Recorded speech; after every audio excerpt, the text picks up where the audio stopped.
Okay po. Galak na. Yan, maganda mo. Tingnan mo. Kasi original. Bato. Yun, iba naman po. Pilipino, walang choice yung Pilipino eh. Walang nito, Mi. Ikaw? Pilipino. Hapon.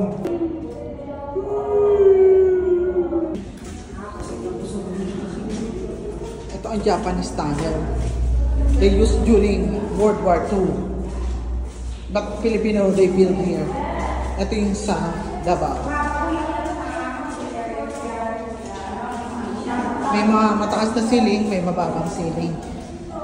Yeah, so you have to be careful. Yan. Okay. Very good. That's it. Bye for now. Tingnan lang natin kung tayo.